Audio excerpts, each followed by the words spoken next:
Great. So the purpose of this panel here is there's a lot of folks in the room who are aspiring to get more actively involved in moving policy and getting involved in politics. And the purpose of this panel is to illustrate from personal experiences people who have been moving significant progressive policies through the county and at the state level. There's a lot of folks in the room with a lot of experience moving policy issues forward. And this is just a cross-sampling.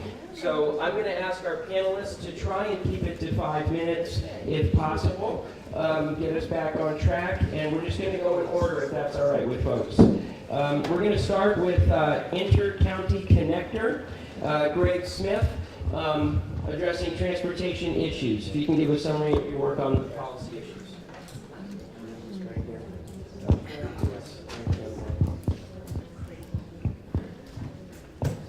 Hi, everybody. We're going to have a long day. I'll try to keep it quick and brisk. When Mike first asked me to talk about the ICC, I thought I needed to go into therapy again. I started having flashbacks, and they weren't good flashbacks. I actually didn't fight the ICC for as long as a lot of folks in the county and the state did. Many people fought it for 25 or 30 years. And they fought it because it was an iconic environmental issue. But that's one of the problems.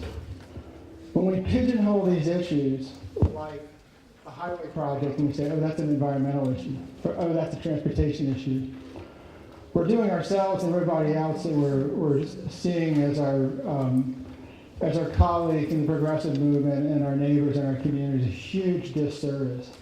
Because more than just about any other kind of project, a major transportation project like the ICC, where billions are at stake, involves stakeholders at every level of government. City, county, state, federal, and regional. And by regional, I mean the Metropolitan Washington Council of Governments. Decisions have to be made at every step along the way. And so you have to be engaged at every step along the way. And in 2008 or 9, my colleague Suchitra Balachandran and I were asked to come speak to a civics and government class of ESOL students at High Point High School by this tremendously gifted, dynamic teacher. And how are we going to talk about a highway project? How are these kids going to get it? And as George Leventhal once said, well, it's just another road, isn't it? Well, no, it's not just another road. The ICC was held up as one of the most destructive and wasteful projects in the entire country by Friends of the Earth, Taxpayers for Common Sense, and the U.S. Public Interest Research Group for a decade, because it is one of the most destructive and wasteful projects in the entire country. And it could only happen because Democrats and Republicans all committed BS.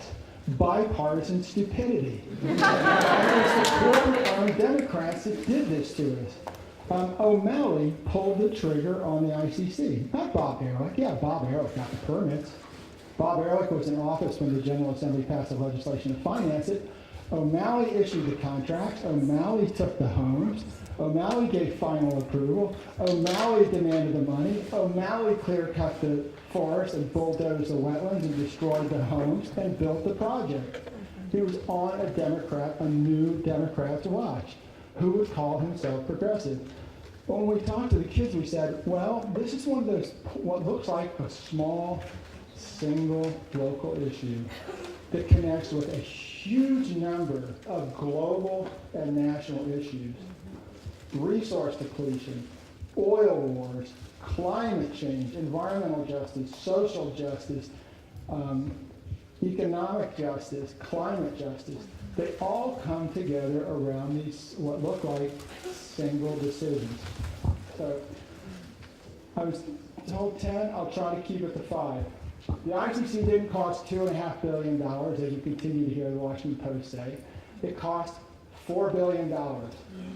$4 billion for 18 miles of roads that is essentially empty. Not truly empty, but pretty damn close to empty. The revenue forecasts were grossly inflated. And like I said to somebody on the metro today, yeah, I'm a tree hugger. That doesn't mean I'm numerically illiterate. In fact, my major was in zoology. I had to know numbers. My colleague Suchitra is an astrophysicist by training with advanced degrees in mathematics. We both know numbers, and we both went down to the General Assembly and the County Council and tried to talk real numbers. But here's the reality. The truth, as Paul said, when it comes down to these debates, the facts don't necessarily matter. The truth doesn't necessarily matter. Especially when people on our side feel constrained to stick to the facts and the truth, and the folks who are pushing projects like the ICC don't. I have sat next to public officials and corporate officials in public hearings and will listen to them make up alternative facts on the fly. And this is not new to the Republicans. Believe me, the Democrats literally wrote the playbook on how to do this. The Democratic Leadership Council used to have on its website back in the 1990s the playbook on how to get big, stupid projects built. Okay? It was on their website. The University of Maryland teaches classes on how to get big, stupid projects built. How to convince the public that something is not that it runs directly counter to public interest is actually in the public interest. There has never been a study by any agency that showed that the ICC was going to relieve congestion. And yet, that's what the public was told over and over again. When we stopped the ICC in the late 1990s, that was the second go-around, we knew it was only a temporary victory. I told my colleague Neil Fitzpatrick, the Audubon Natural Society, they're going to come back again, and they're going to come back with more money and more lives and more resources, and they're going to come back hard, and they did. The chambers declared their intent to spend $2 million on the Montgomery County elections. $2 million on local elections. Yeah, they exceeded that. Doug Duncan created the endgridlock.org slate. People remember that? Yeah, I know. With George. How bad was it? They didn't even bother to name their so-called grassroots group by a different name. Gus Bauman and the Chambers of Commerce and the Board of Trade created endgridlock.org. Endgridlock.org, the endgridlock slate.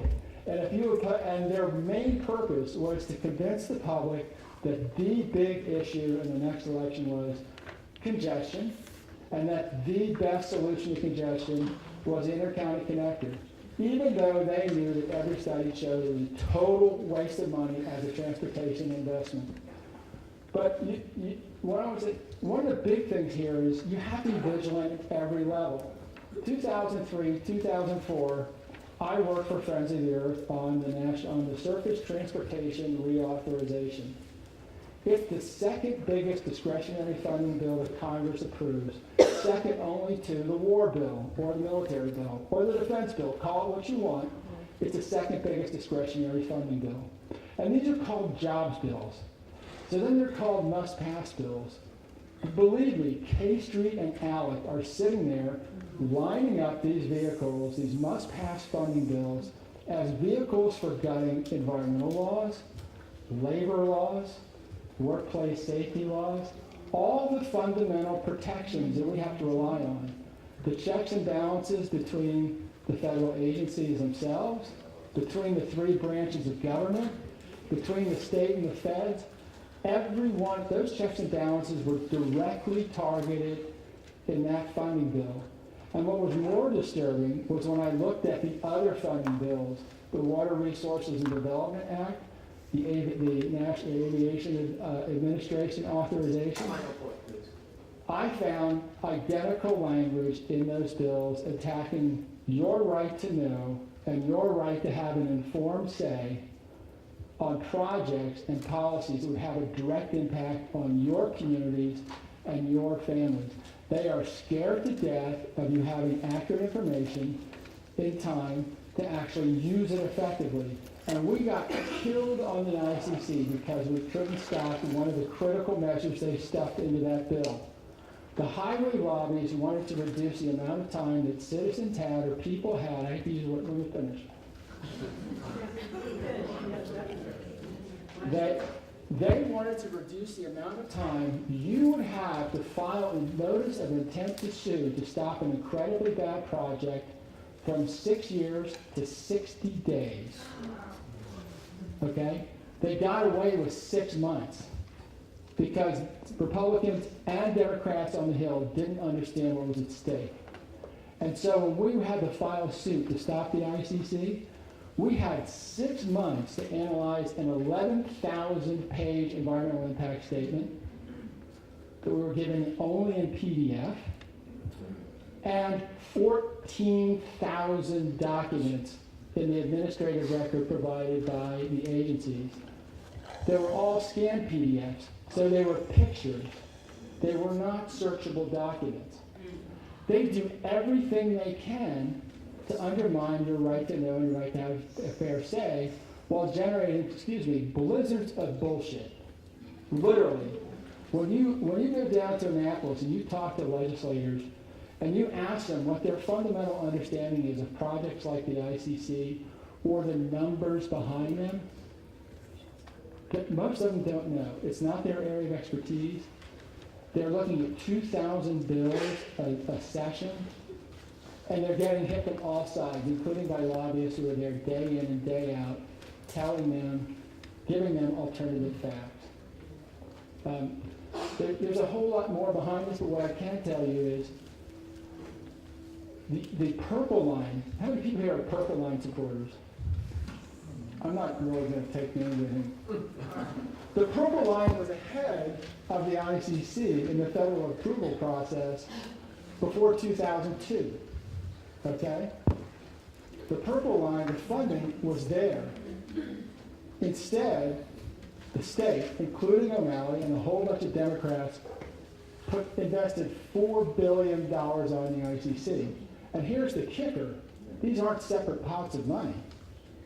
75% of the nominal federal highway dollars that come to Maryland, under federal law, Maryland has the right, the legal right, to invest that money in transit, including projects like the Purple Line or the Red Line in Baltimore, and attract an equal federal match. Thank you very much. Let's move on to tenants' rights.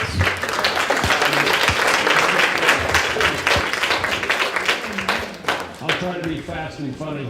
A bunch of renters came running up to me the other day, as they often do, and they said, "Matt, come quick, bring the Renters Alliance. Our landlord is up to his neck in cement." I said, "What happened?" They said, "We ran out." All right, sorry to the landlords out there. The Renters Alliance was formed almost 10 years ago, in 2005 formally, but we've been at it for quite some time. A number of renters got together very concerned about rising rents, about being evicted without a good reason, about month-to-month fees that were exorbitant for people who are on month-to-month, and urging the county executive to create a tenants work group to look into some of these issues and make recommendations.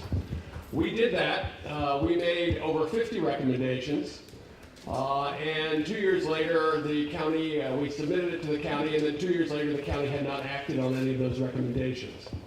So I'm here to tell you that housing is perhaps the least sexy of the issues that you're going to be talking about today, but it is perhaps the most important issue there is for all of us. It is integrated into everything in public policy: school, children's success, your actual physical health, the prosperity of our neighborhoods and communities. When housing is stable, when housing is quality housing, communities are healthy, and that means a lot. It may be hard to grasp, but actually it is something that has very tangible results. So that's where we came from. I want to point out a couple of things for those thinking politically. The Renters Alliance is a 501c3, so I will not be taking any sides today. You can all guess where I personally come from. But our issues have to do with the policy itself. You all should keep in mind that about 25, 30 years ago, maybe longer, the county was mostly house and garden with a small minority of people who lived in rental housing. In 2007, was it 2000? Yeah, 7, I guess, when we started to look into these issues, it was about 24% renter. In 2013, the census said it was about 36% renter. For anybody who's got at least one eye, you'll notice in downtown Silver Spring that there is an apartment complex being built on every patch of green that there is. So the numbers are growing. A parallel to that might be San Francisco. San Francisco, back in the early 60s and 50s, was house and garden with some downtown apartment complexes here and there. The renters were under tremendous stress, as they are here. And over time, they went on to become 65 to 70% of San Francisco. So the council in San Francisco turned over to be a pro-renter council. They passed rent control, they passed just cause eviction law, they put in all kinds of measures to see that housing code is enforced, so on and so forth. That is happening here. Wise politicians are paying attention to that. Ike Leggett, whether you like him or not, I have great respect for the man. He's been in politics for over 40 years. He has not necessarily supported all of our issues, but he sure sees smoke and smells it. And he funded the Tenants Work Group, and he has funded the Renters Alliance because he knows this is coming. There are some elected officials in the council who know this is coming. We went from having absolutely no support in the council to, thanks to the leadership of Mark Elrich, a bill that passed with unanimous support in the council. So things are changing. Council people, elected officials will tell you renters don't vote. Not true anymore. There was a council member here just a little while ago who won by 200 votes in downtown Silver Spring. I guarantee you, some of them were renters. Yeah. So I'll keep it short. As I say, housing is critical to the political, social, economic fabric of our communities. We passed the first legislation that protected renters just in December. It is very modest legislation. It allows for very critical things, to have a 2-year lease offered at each lease renewal, to offer free space for tenants to organize once a month, to increase code inspections modestly, but nevertheless, strategically and effectively. It raised the conversation around renters' rights, but it is hardly the be-all and end-all. Still, with just 90 days notice, a renter can be told that you will not have your home anymore, with no reason. You've been in your apartment 10, 20, 30 years, you're a good tenant, they can say in 3 months' time, with no reason, you have to leave. Imagine what that means to a family with children in school, a senior citizen, someone disabled, someone on a fixed income. You can still have your rent raised, except in Tacoma Park, thanks again to Mark Elrich and others. You can still have your rent raised beyond your reach to any amount in Montgomery County, and for that matter, the rest of the state. And code enforcement is improving, and so is our relationship with the Department of Housing and Community Affairs, but it is a long way from solving the problems that renters face day to day. So I'm delighted to be here. I want to thank Mike Tabor and his colleagues for having this forum. Housing is not sexy. It's about as sexy as a cinder block, but it is extremely important. Thank you. Cosmetic pesticide legislation.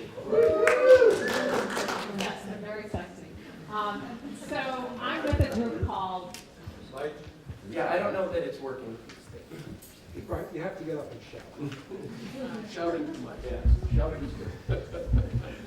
Okay, so I'm with a group called Safe Grow Montgomery, and our campaign is to get restrictions in local communities on lawn pesticides, which are weed killers, herbicides. So every spring you see those little yellow warning signs that tell you it's not safe to go on the grass. So imagine your child, a toddler, who's always rolling around in that grass. He or she, they're on it at school, they're on it at playgrounds. You go to Whole Foods, it's on the parking lot, it's at medical centers. Over the course of your lifetime, you have accumulated exposure. And there are enough scientific studies now that have linked these lawn pesticides like Roundup, 2,4-D, dicamba, the list goes on and on, to asthma, cancer, Parkinson's, etc. So our movement actually started as a 2-person movement in Tacoma Park. Myself and a neighbor. We were tired of seeing these signs, even in a progressive community like Tacoma Park.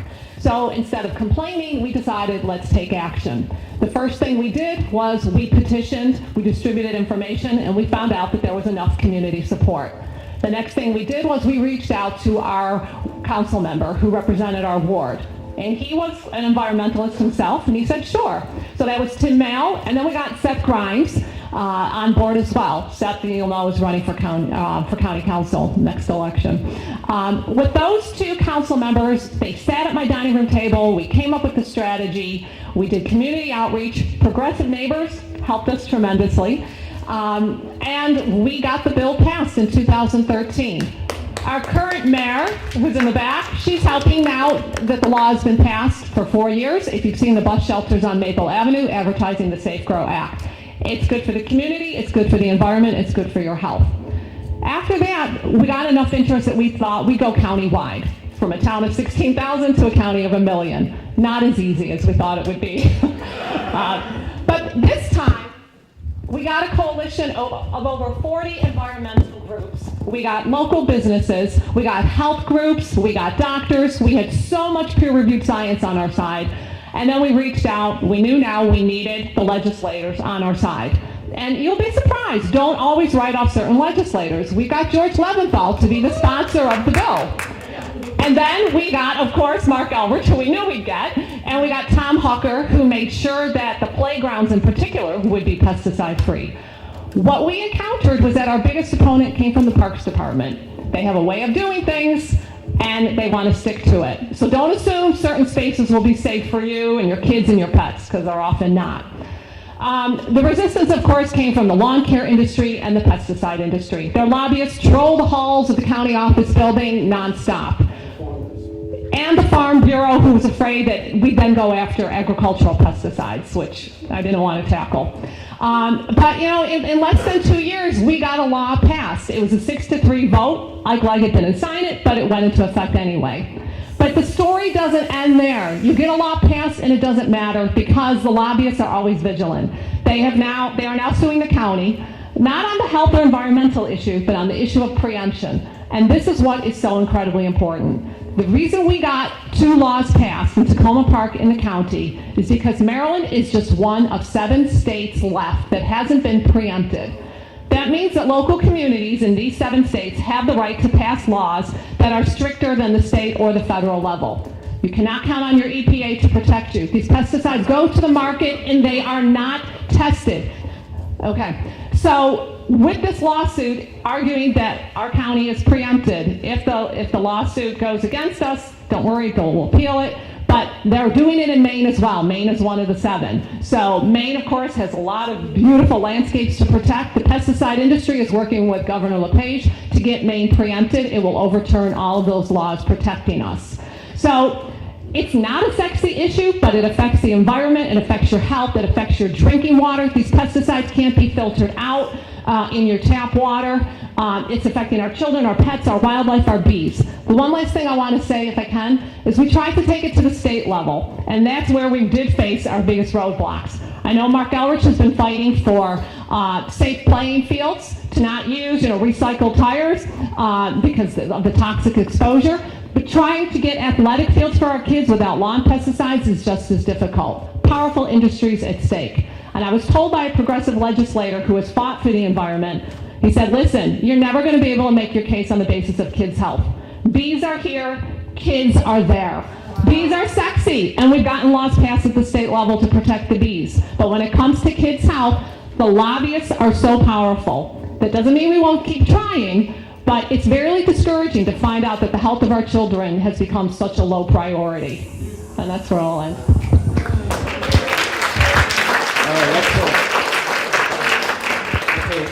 I do wear 2 hats. I'm an organizer, been organizing for a long time, and then my other hat is as a farmer. I've been farming for 45 years, bring food to this area for 45 years. It's a worker-run farm, no pesticides, no plastic. We're probably the only farm in the region that believes in carbon sequestration, which I don't know if it means anything to you, but we don't use plastic on the farm with our crops. So I have a couple, you know what, can you, Keith, hand this out. There's not enough copies to go around, so maybe every other person could get one. So how many people, we've mentioned the Farm Bureau several times. How many people know what the Farm Bureau is? Could you raise your hand? More than a handful. How about atrazine? How many of you know what, well, okay, this is unusual. How many people know what atrazine, how do you know what atrazine is? My parents went to a land Keeps grant coming college. up. Anybody else know what atrazine is? How do you know about it? It's common? Yeah, but the rest of, okay, so maybe 6 people, but the rest of you don't know what atrazine is, and it is probably the most abused farm pet pesticide. It's actually an herbicide in the state.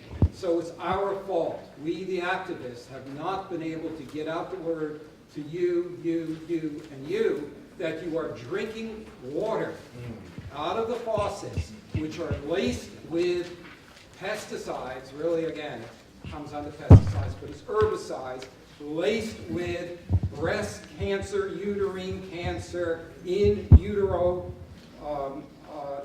dangerous forms of chemicals, and we're all drinking it. And despite the fact we talk about the Chesapeake Bay getting a higher rating, it's gone from a D minus to the a D. and we don't really get anywhere on an issue like this. It's not sexy. It's not. There was a great article in the New Yorker, atrazine, February 2014. We have the second highest amount of it in the state, in the country. So why is there so much of it? Maryland, and agriculture is not a sexy topic, I have to say, despite the interest in organic food. So we are a no-till state. How many people know what a no-till state? Oh, well, okay. So the Chesapeake Bay Foundation and the Farm Bureau and the State Department of Agriculture about 35 years ago decided it would be a good environmental measure not to plow the land. Instead, to use it year after year, replant it for conservationist purposes. The problem is you needed 2 things to do that on soy and corn. You needed a pre-emergent herbicide, which is atrazine, and a post-emergent pesticide, which is called Roundup. First company is Syngenta, the second company is Monsanto. The problem is either it hasn't been publicized enough, it doesn't come up, Mark's not told to go and testify on it, Tom's not told to go and testify on it, it does not come up as a major issue. We keep on drinking it. When we had testimony this year, thank goodness a woman came forward and testified and silenced the committee, which did nothing, by the way, passed nothing. Because she had an atrazine-related form of birth, which put the uterus of the child, which put the gastrointestinal system of the child outside of the uterus. And it was complete silence when she said it and when she started crying, but this was a study bill. We have been trying to pass a ban bill for 10 years. This was just a study, and guess what?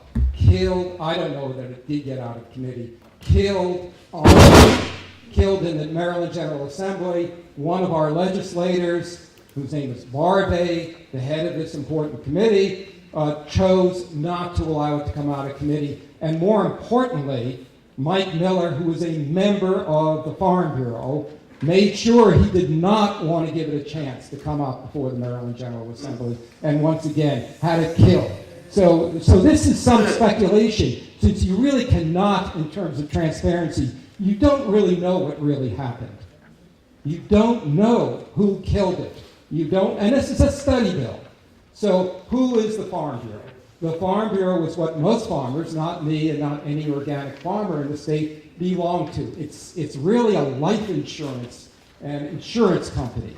And virtually, so if you read what I handed out, you could keep it or give it to the next person. Virtually all legislators get to join the Farm Bureau, and most of them do.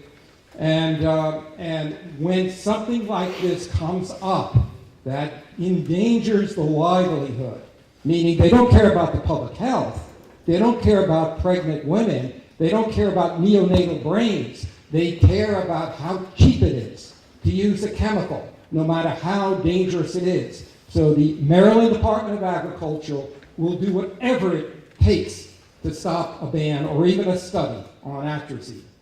The governor, most likely in this case, it didn't matter whether it was O'Malley or Hogan or they will do whatever they could do to stop a study bill or a ban bill.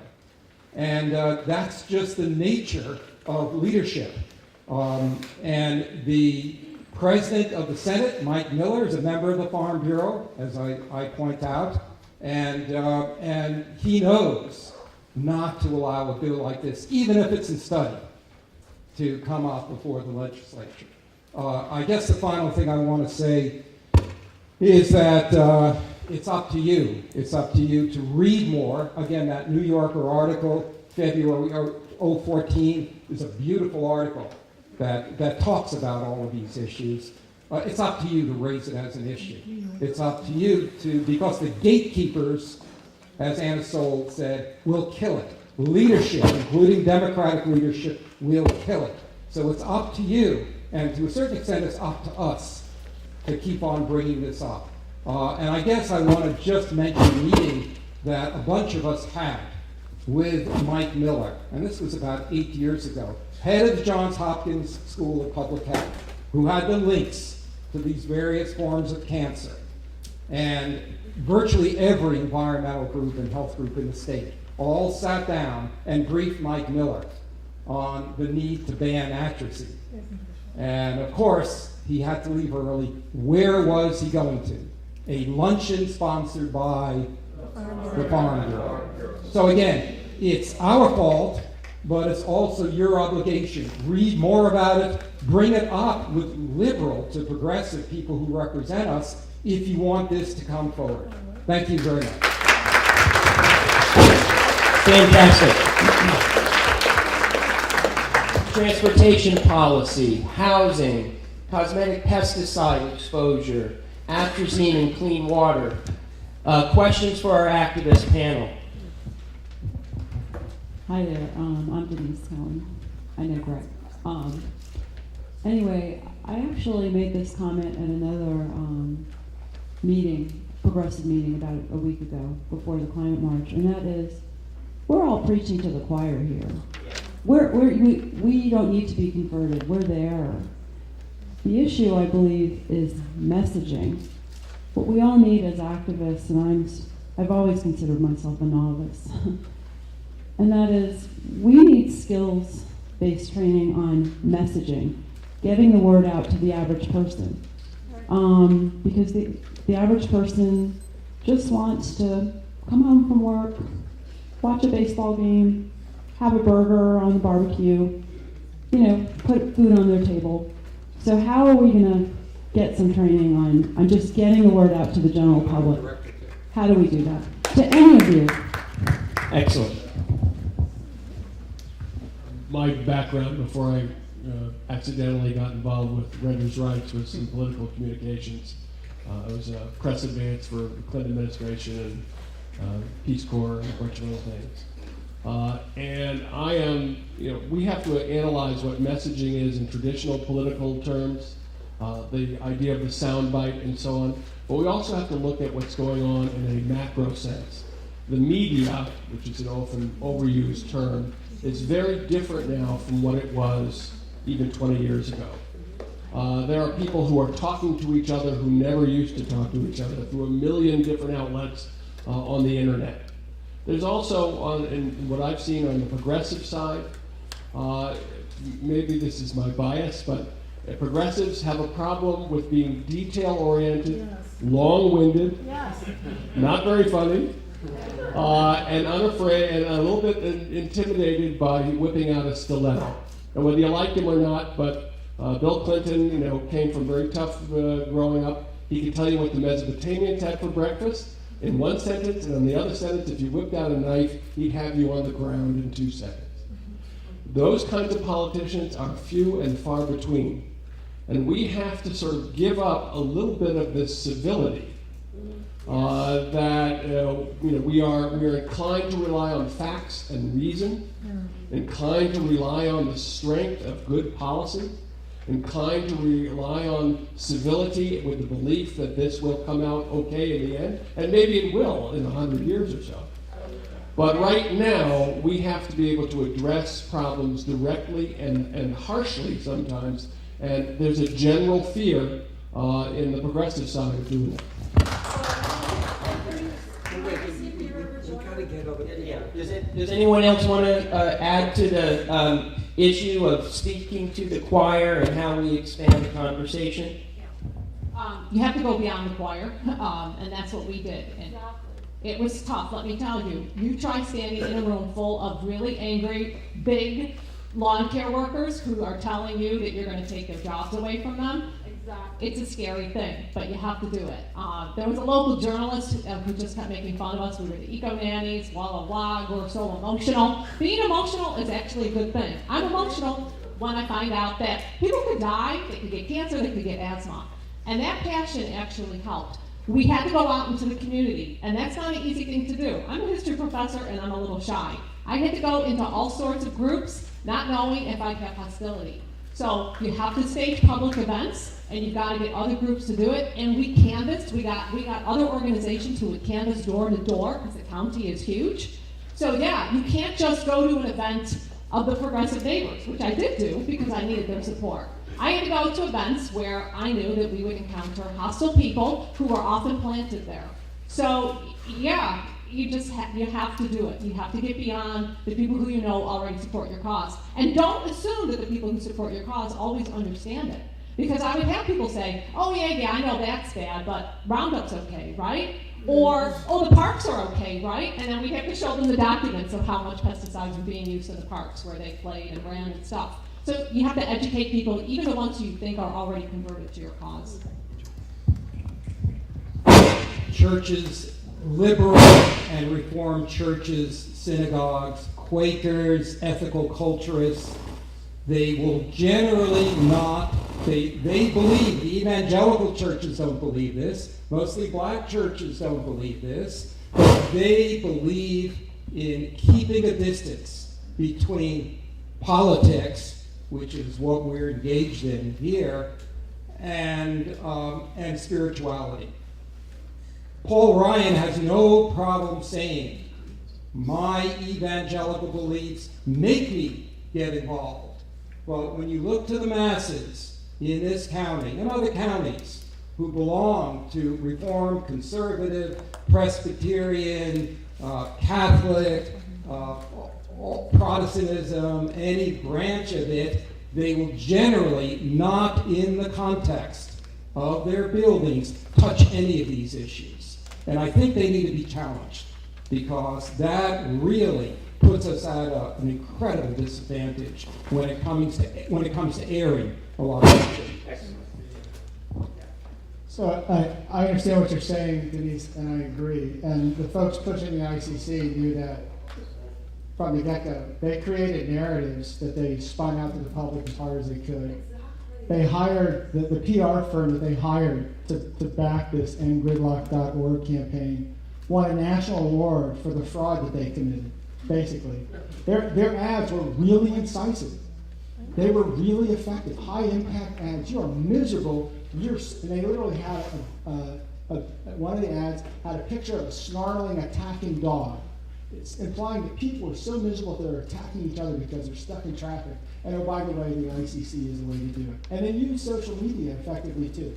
So one of the points there is you have to develop really effective narratives that are human. We like to stick to the truth. Maybe the other side doesn't quite like to do that, or at least they have different truths that they look at. It also, though, is a matter of being constancy, being able to maintain your drumbeat, which takes it takes not only commitment, but it takes resources. And I think that's one place that we fall down on the job. There are vast resources coming out of the corporate sector and their political friends, and they're often tied at the hip with folks in the agencies. There is this really fast spinning revolving door between some of our build agencies and our regulatory agencies in the corporate sector. I mean, it spins really quickly. And I know that from specific projects, and I know from policy. So it takes, we need to build the resources. We don't need as many resources as they have, but we need enough. And we need to be strategic. And that's part of where we fell down on the ICC. It was only part of it. And as Matt said, sometimes it's a knife fight. And you have to be willing to stand up. One of our advocates in the 90s on environmental issues in Montgomery County was this great guy named Bob Lavelle, who had been a Marine in the Pacific Theater during World War II. He was on beach landings, going into caves, taking out holdouts. There was no fear in this guy. He was very straightforward. He said, rule number 1 of communication, make sure they hear you. If they don't hear you, you're not getting across. The other thing he said, this wasn't rule number 2, he said, when they lie, you stand up and you say, you're lying. That's a lie. Mm-hmm. Yeah. So it's incredible that Republican jackass could say that from up in the gallery while our president is speaking, but we don't say it. But you did that. Some. Okay, I see a lot of hands here. Can I try something? Is it okay if I take a couple of questions and then come back to the panel? Take 5.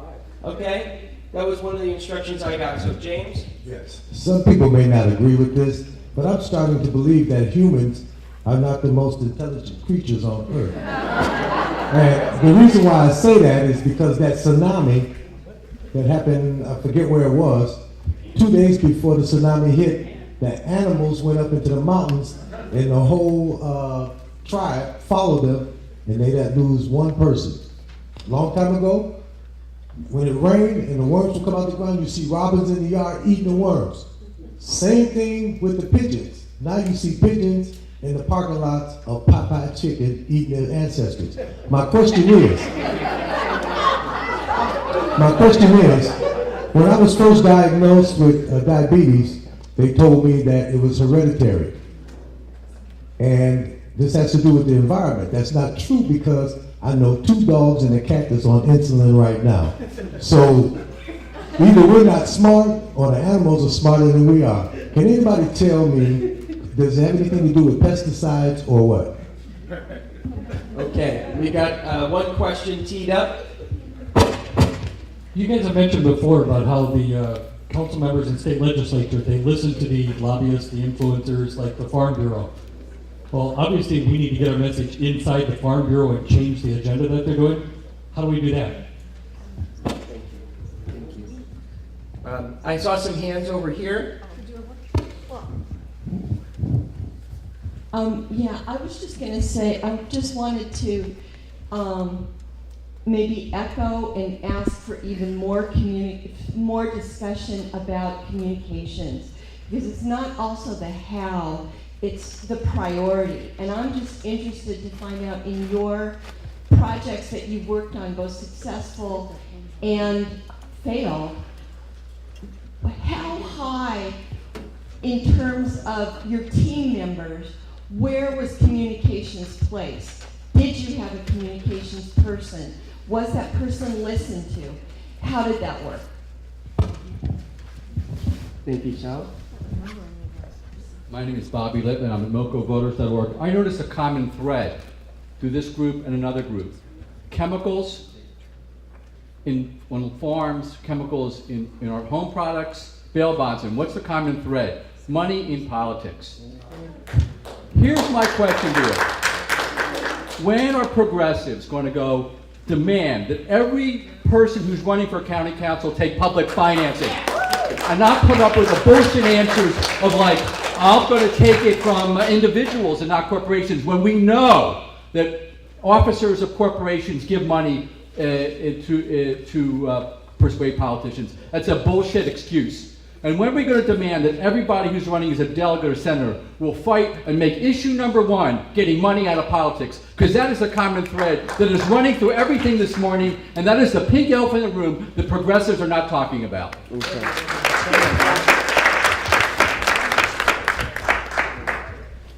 Okay, we stacked up 3 questions there. Let me address the issue of the money in politics, because that's something that the Renters Alliance has faced from the beginning. In fairness to the Landlords Association, which is AOBA, which is a very effective, well-financed organization, lobbying organization that represents a multi-billion-dollar industry in this region. And I don't mean to demonize landlords, they provide an important service. But they have been unopposed without any countervailing voice for decades. Renters Alliance came along, and this region was the first organization exclusively dedicated to advocating for renters' rights. There was no one before that. Oh, really? We are a small group of activists, interested folks. We don't have a lot of money. And so my background being mostly communications had to do with creating a countervailing voice, an organized voice for renters.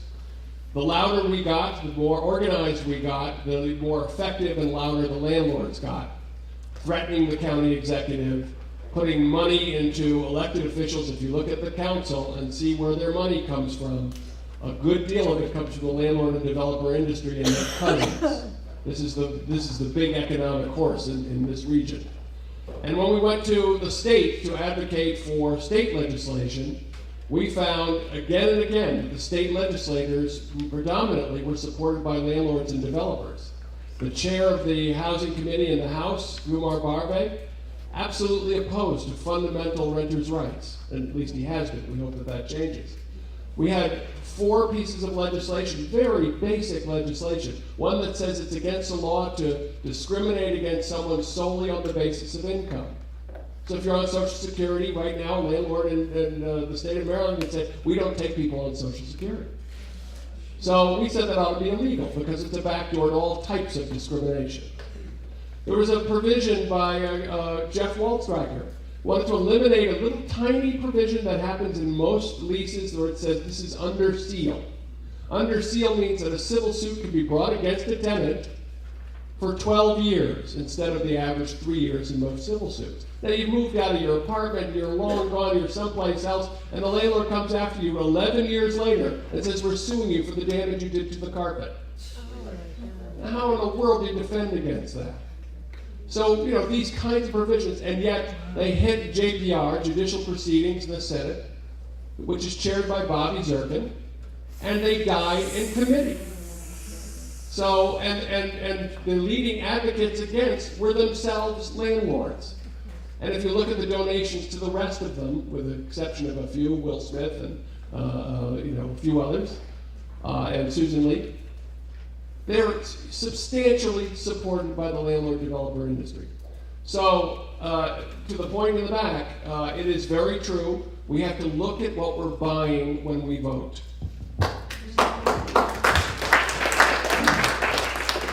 I'm glad you raised that point. One of the points I was going to make is that projects like the Intercounty Connectors, just like the Intercounty Connector, where there's so much on the line, especially corporate cash and profit made, it's one of the best reasons to overturn Citizens United and push for public finance.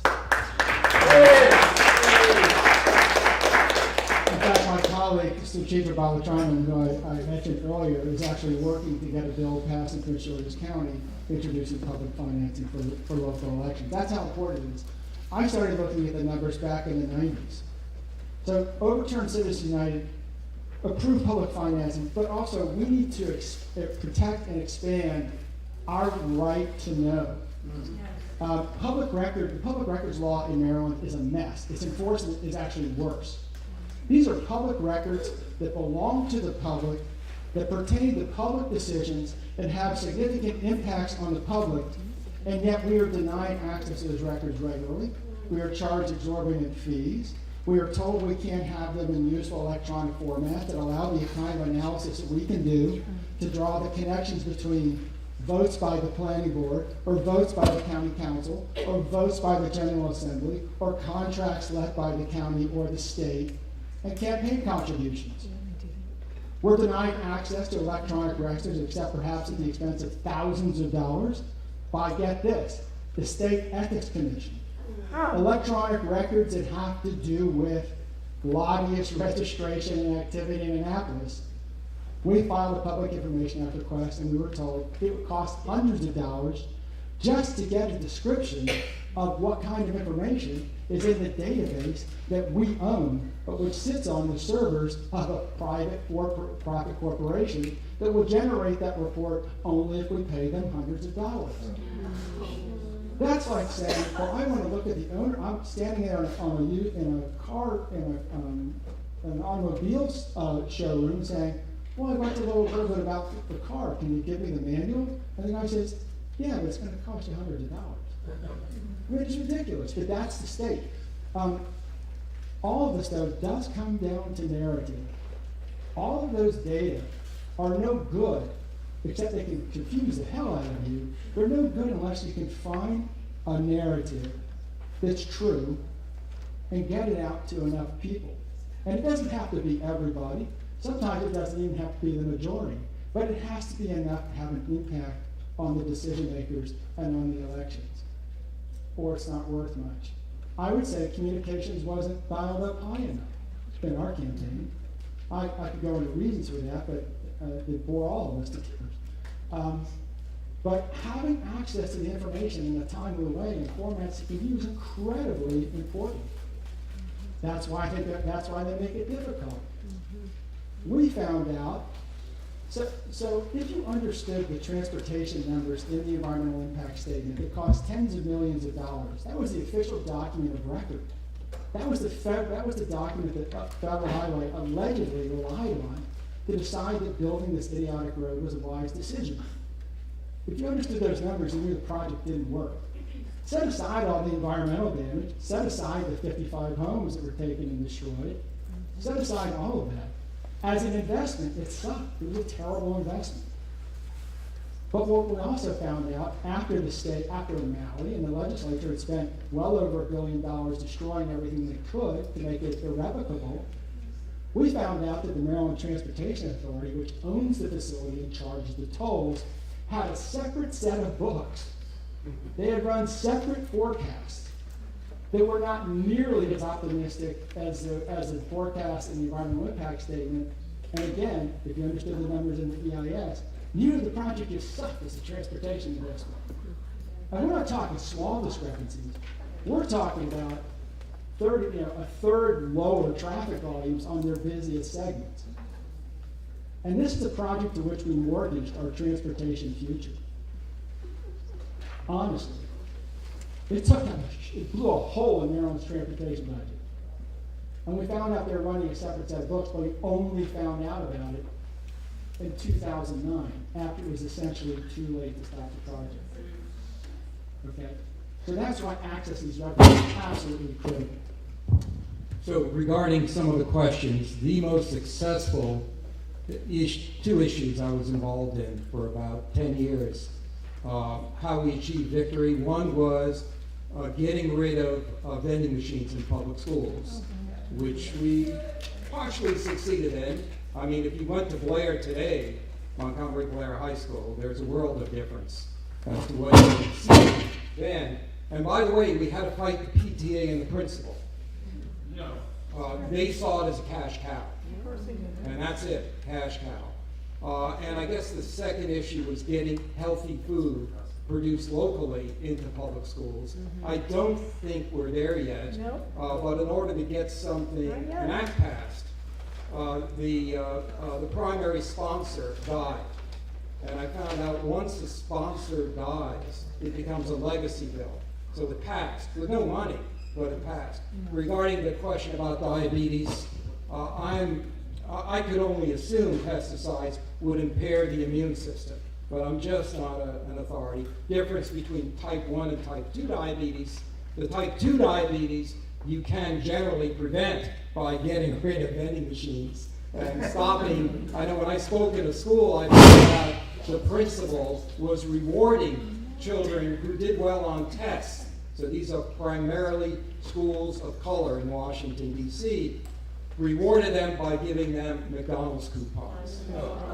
This is still done. In terms of the earlier question about our preaching to the choir, I don't know how many people here know. He's a nice guy, but Kumar Bharve does the beating of leadership. He will kill bills. He will let them sit in drawers. He will not bring them up. All he has to be asked is to kill it, no matter what it is, whether, any number of issues.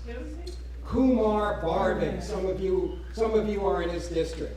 So regarding preaching to the converted, it's going to take some of you to be more motivated than you are right now, and to act politically, to run for office, to know more than just someone's campaign literature when they run.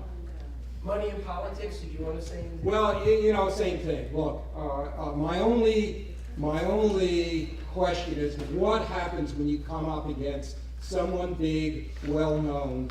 The incumbents win, 95% of the time. So Katz, who's a nice guy, council person, what percentage does he vote wrong, Mark, on progressive issues? Okay, I don't want to push Mark, but he votes wrong on most issues. So it is, sometimes you cannot raise enough money through campaign reform, possibly to run against someone big. That's the only qualm I have. Everything else makes sense. I was at a meeting with progressives, 26 progressive groups, and our new director of the Democratic Party, Kathleen Matthews, last week, and the rest of the progressives looked to Montgomery County as leadership, because we had actually, again, thanks to Tom Hucker and Mark and others, because we were only 2 counties in the state that had come up with that money. We need to do it statewide. We need to increase it in this county. Obviously, it's the way of the future. Just say one thing about the communications on that. One of the things we did is we started where no one was talking about housing, to insisting that everyone who's got a finger or foot or a toe in the housing business start talking about it. The Commission on Aging, Progressive Neighbors, the labor unions, churches, everybody to start talking about it, because we believed it was important, and because it is important, they continue to keep talking about it. We see now more newspaper articles, radio interviews, mentions of housing, and so it has become something that you've gone from nobody's talking about it, rental housing, what? To, I hear you guys have a bill, I hear something else is going on. It's assaulting of the public consciousness, and that is one way to get your issue out in front. So we didn't have any money. Everything we did came out of our own pockets. We were all volunteers, and that was actually our strength. We used it. It was a David and Goliath scenario, because there was so much money stacked against us. The Farm Bureau is funded. It gets a lot of their funding from Monsanto. They put money into a campaign that had nothing to do with farms. It was lawns, county property, and the lawn care industry, the pesticide industry. So it was big bucks at stake, and yet we still won. But I have to say, you have to be realistic. The law that was crafted is not ideal. It doesn't include golf courses. It doesn't include invasive weeds. There are all these exemptions, but that was the law that we could get passed. And even that, of course, is being threatened with a lawsuit. So you do have to be willing to compromise on certain issues. And the people asking for those compromises, believe it or not, some of them were water groups who said we need pesticides to get rid of invasive weeds near streams. People in the parks who said we need our neonics to deal with the bees in the parks, because parents don't like bees in the parks. So the people you think will be your friends are not always your friends. And you have to be realistic, you have to compromise, and you do have to pay out of your own pocket for a lot of things. But social media makes things cheap, and you can reach a big audience, but then you also have to be willing to deal with the trolls, identify them, and squash them. So 4 C's: campaign cash, communication, and acquire. We covered campaign cash.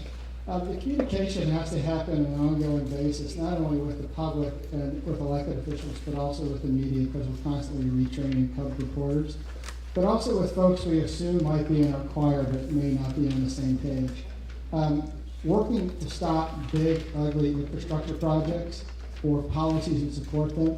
There's often a breakdown between the so-called environmental, the environmental community and the labor community, or certain members of the labor community. McGeo supported the financing plan for the Montgomery County incinerator back in the early 90s. Made absolutely no sense.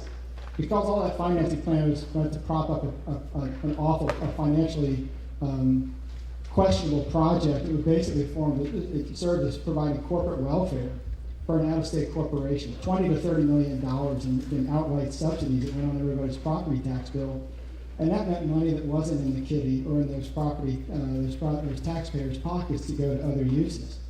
Some of the unions also supported the Inter-County Connector at the expense of getting better jobs by building transit facilities and upgrading transit facilities, or better jobs and more jobs improving unsafe roads and unsafe bridges. Certain elements of labor supported the Energy Answers industrial waste incinerator proposed for southeast Baltimore, the economic and environmental justice travesty. But also had opposed efforts to clean up the renewable energy portfolio of State of Indianapolis, working against, I think, their own best interests and the interests of members that they say they're trying to protect. You want to try for another 3 questions? Well, I don't think we have time for another 3 questions, but we're scheduled to wrap at 1:15, which gives us just about 3 minutes. I want to ask if there's a burning desire. Somebody's going to feel real frustrated with the session ended and you didn't have a chance to ask your question before we break for lunch. Is there anybody who's got something like that? Okay, brave soul. Here you go, Bob. Brave soul, Bob Walker. I'm from the Randolph Hills area. Just one quick thing that might connect the first question and some of the others, as well as some of the responses. And that one thing is, and the school district and the panel before us, by the way. My question is, to what extent do you think we could take advantage, and I don't mean an abusive advantage, but really learn something from using the service learning practices of thousands of children that we just heard about, young men and women who are trying to become civically conscious, using them as a vehicle to begin the kinds of research and bring back to their classes the kinds of information about these various issues that the Progressive Party wants to use. This is a powerful tool, and I have a background in public health education and actually know how powerful young people are in influencing mummies and daddies. And there are some legislatures, a couple of them, that have children as well. Thank you, Bob. I just want to say, because my daughter's in middle school, and she came home last month and she said, "Mom, we talked about pesticides." And I said, "Did you tell them about your mother?" She said, "No." But Montgomery County, our schools, they have these courses on environment and sustainability. So the kids are learning it. It's often the parents, though, who are not that interested. And how many kids actually tell their parents what they learned in school?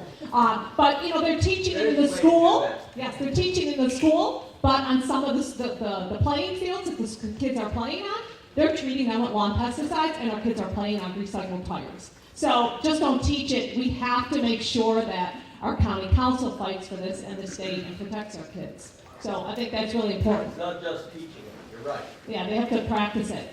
It was kids in Tacoma Park who got the polystyrene ban passed. Yeah. And then it went to the county. That was kids, middle schoolers. So yes, never underestimate a child because they will get things done.